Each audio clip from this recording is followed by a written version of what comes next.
Every toy and comic I picked up this week. Starting with toys, it truly is the summer of Superman. There is a heaping helping of McFarlane Toys DC Multiverse assorted Superman figures here. So first of all, we have a nice Silver Age looking Bizarro. He looks good, the head sculpt is great. There is a downside though. They used that very first Superman body they made 6 years ago, so he has single jointed elbows if you give that a look-see. But otherwise, I have two modern Bizarros. I have the pre-52 and the new 52 Bizarros, so now I have the Silver Age Bizarro, a Bizarro for every age. Then I got not one, but two Cyborg Supermans. So first of all, I have the original appearance look of Cyborg Superman. This one is gonna go in my Reign of the Supermen display whenever I get that set up. And then I also got this more, when he was fighting Green Lantern stuff, style Cyborg Superman in the red. This one is gonna go in my Green Lantern villains display. They did a really good job with the sculpt on this guy. They even put the little hole in his thigh that he would often have, that he usually has. And they somehow made him look taller. I think they extended the lower torso or something. I also got the new 52 Superman to go with the new 52 Batman I got. Now McFarlane, they normally add a bunch of pointless panel linings to their figures, seam lines and the like, which Bizarro has using that first Superman body. And the Jim Lee Superman has a bunch of weird lines as well. But new 52 Superman actually has those lines, pointless lines in the comics, because that was a big design initiative in the new 52, was to over-design the simple costumes. But then McFarlane left this without any detail, and you can see those details on the back art by Jim Lee.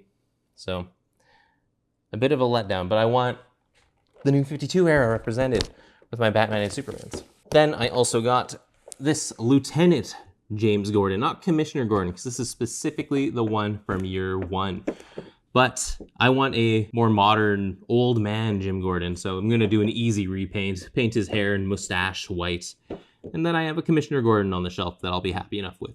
I bought the movie Penguin figure as well for $5 a few months ago. And I'm gonna make a Bullock, Harvey Bullock with that eventually with a 3D printed head, but who knows when I'll actually do that. Then I got year one Batman here. I am gonna put this guy with my Fleischer Superman and my Batman and Superman 3D eras, because I like to imagine that Superman year one was wearing the Fleischer suit. I think in that Frank Miller comic, Superman Year One, he was actually. I didn't read Superman Year One. Let me know if it was good. Then I have Battle Armor Hal Jordan. I don't actually care about Battle Armor Hal Jordan, but I have a bunch of spare Green Lantern heads from that Green Lantern Collector's Edition thing they made that had 4 Green Lantern heads. So I'm gonna pop one of those onto this, and then I have a unique Green Lantern on the shelf. I don't care if he is supposed to be Hal Jordan. Finally, for DC Multiverse, I picked up Jade, the daughter of Alan Scott, and Obsidian is supposed to be coming out soon as well. And when McFarlane, they don't make many woman characters, so when they do make a woman, you gotta get it just to add to the shelf. And it further develops that Green Lantern character collection. Finally, I got the Maximum Series Marvel Legends Hulk. Comes with a great assortment of alternate heads here, and I am excited to open him up. As you've probably seen in other reviews, his upper torso is a soft material, so that'll be interesting to mess around with. And I forgot that on Marketplace, I got this Lego Batmobile set. It was $5, and I want to get a bunch of Lego Batmobiles.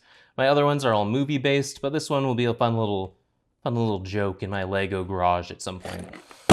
Now on to comics. So for new comic book day, I got the Zdarsky news, of course, because I love me some Chip Zdarsky. I met him at a signing at 204 Comics a couple years ago, and he's a really nice guy.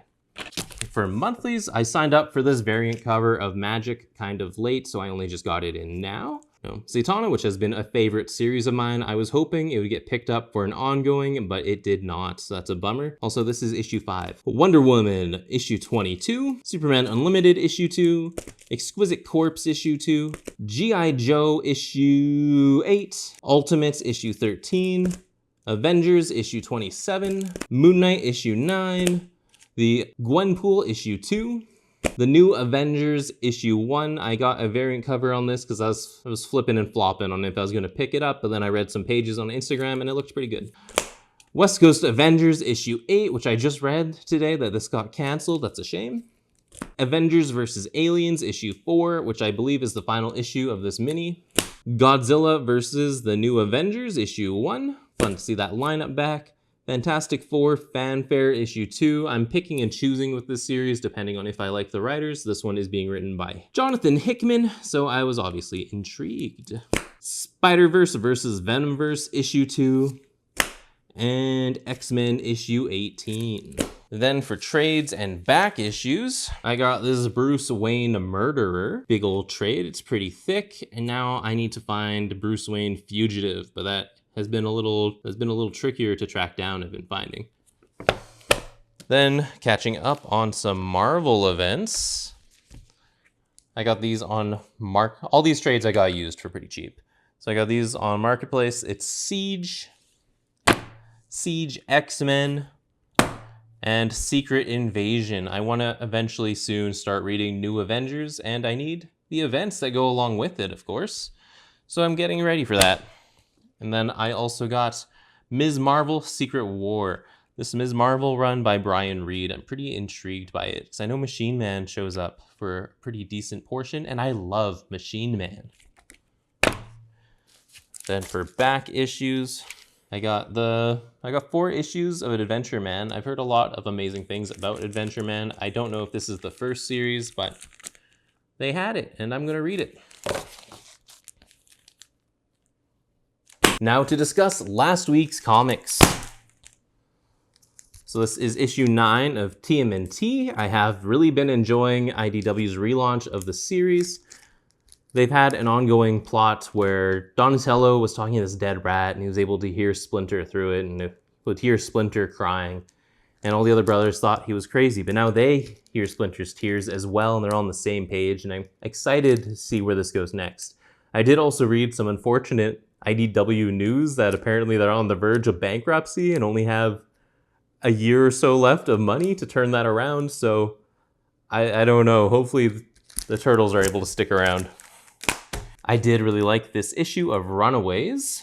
The Runaways have this Doombot as kind of their like nursemaid, I guess. It's like a parent, it takes care of them. Dr. Doom's more standard Doombots have come to retrieve all the Doombots across the world, and that includes this guy. It follows up the ending of the previous Runaways run, which had Chase go to the future with a future Gert to have a happy ending, and he returns in this and stuff, and Caroline is gone. And they bring up a good point with Nico. So Nico's always only been able to cast a spell once. She can use a word once, and then she can't use that word again. Otherwise, bad results happen.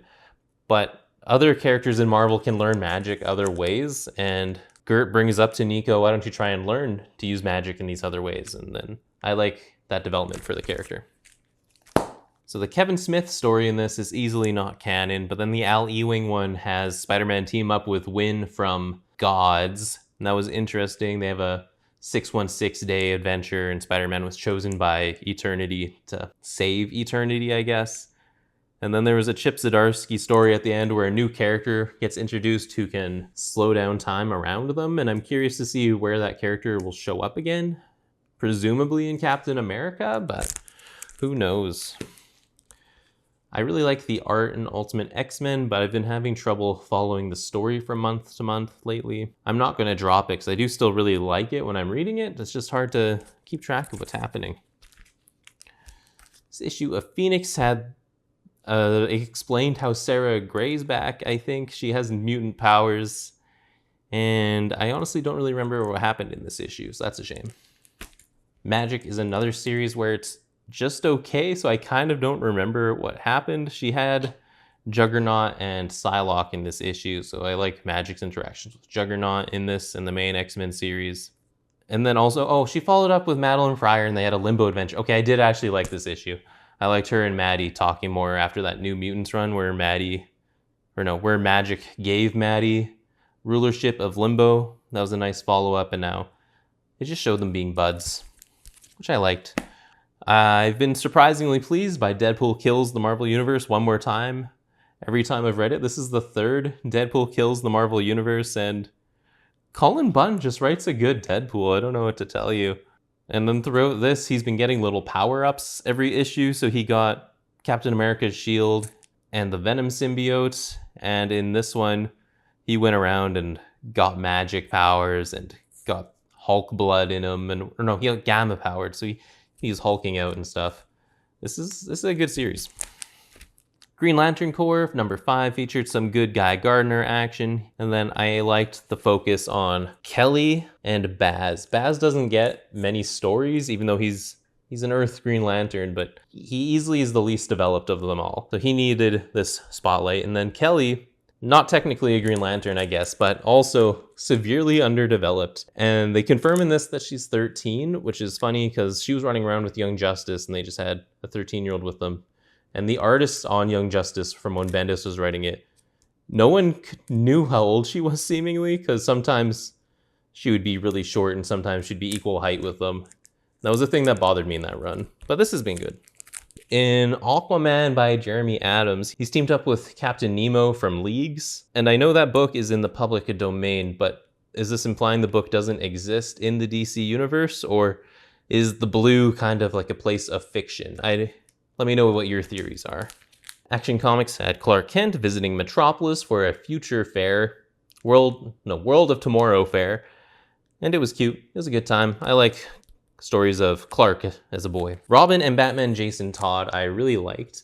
It gets Jason's personality pretty well, because like he was a violent, troubled kid. And then they have a point in this when Batman wants words of affirmation on that he can help Jason from Alfred, and they did a little reversal there. It's always Alfred who's good cop to Batman's bad cop, but this time Alfred was like, I don't think Jason can be saved, and Batman was like, I want to save him.